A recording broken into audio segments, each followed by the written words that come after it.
Welcome back to WagerTalk.com. I'm Marco D'Angelo, joined in studio with my partner in crime, Bryan Leonard. He's back from last week. Had the week off last week. We missed you. Glad to have you back, sir. We're going to talk some NFL football to get things started. St. Louis and Seattle. And my question to you is, Seattle's won 5 in a row. Is it for real or is it smoke and mirrors? This is the second year in a row we've seen this. I mean, last year Seattle slumped in the early part of the season, and everybody wrote them off, and they went all the way to the Super Bowl and cost bettors on that last play. Yeah, I was with you watching that Super Bowl last year. And, hey, guys, I can tell you, Bryan, he's a laid-back guy. That guy never really gets excited when he's watching the games and that. He'd have a good – and I know you don't like to play poker, but you would be good because you have that poker face. You don't get excited, you know. But that's the first time I ever saw you really show some emotion at the end of a football game is whenever Seattle threw the interception at the goal line. I was stunned. You were more than stunned. Not for prime time, the words that were flying. But, we look here at the St. Louis team, and really, they've won 5 in a row, but 3 of the teams – Seattle's won 5 in a row, but 3 of the teams that they beat were really garbage teams. I mean, they played San Francisco, they played Baltimore, and they played Kansas City.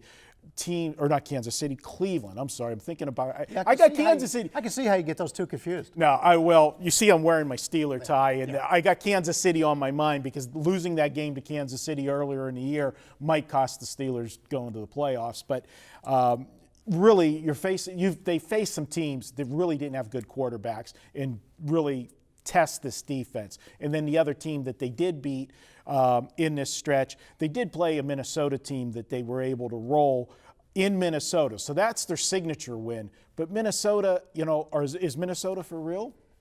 They are who they are. Minnesota's a team that they need to have the running game. If they don't have the running game, they're not going to win. And Seattle was one of those teams that shut down the running game and put pressure on the quarterback. And, Bridgewater's a pretty good young quarterback, but when you take a look at him, if he's got to win a game, he's like a Johnny Manziel type of player. He's not going to win the game for you. He's going to keep you in the game. And that's really what he's doing. But the defense of Minnesota is really the reason why they've been winning.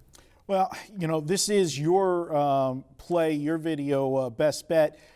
Kind of think I know where you're going to go in this one, but tell us who you got and why you got it. Yeah, this is a really strong week for the NFL if you're a bettor, because keep in mind, there are teams fighting for the playoffs, teams that have to win.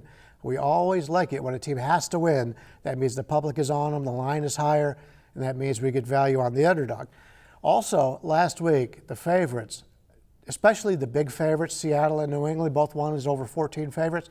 It killed the books. The books had their worst week, and I've already heard a couple of sportsbook managers, sportsbook directors talking about how they know which teams the public is going to come back in on this week. It's going to be the same ones that they've covered with the last few weeks, the Pittsburghs, the Seattles, the New Englands. So you're going to get a really inflated line here. And we just take a look at this line. Last week, we're taping on Wednesday. Last week at this time, the line against Cleveland was about 13.5, 14. Well, we're looking at 12.5 right now, 13 against the divisional team in the Rams. Divisional games, teams know each other a lot better, so you rarely see the blowouts. But you comparing the Rams against the Browns and you're saying maybe a point differential? I don't think so. Do you think St. Louis is a better team with Case Keenum at quarterback? It's not Case Keenum. It's the change in offensive coordinators. 2 games ago, they changed the offensive coordinator, and since then, they won both of those games. And you take a look at the Fisher team, 98-72 is against the spread as an underdog, and they've covered 5 of 7 games against Seattle.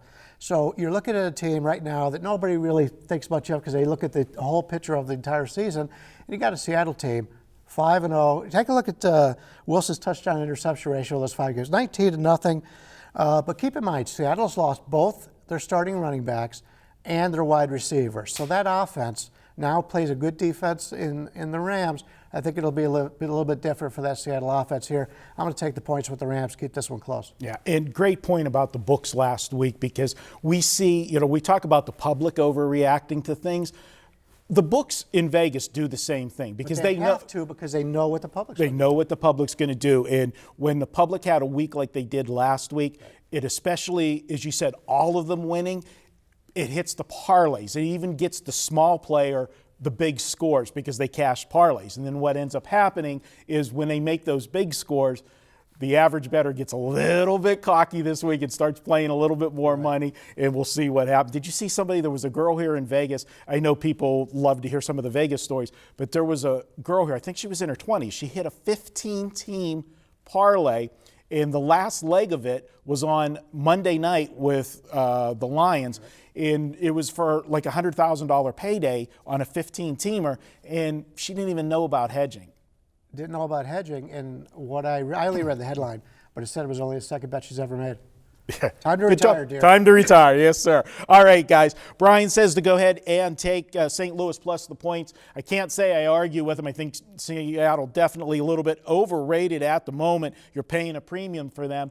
And check out this weekend, guys. Weekend all access, $69. Get everybody. Get your favorite capper, all of his plays through Monday for $69. There's football every day this week, Thursday through Monday. And you can save yourself $10. Use coupon code HOLIDAY10. Enter that at checkout. You'll get $10 off. Check out all the other videos we have available this week at WagerTalk.com.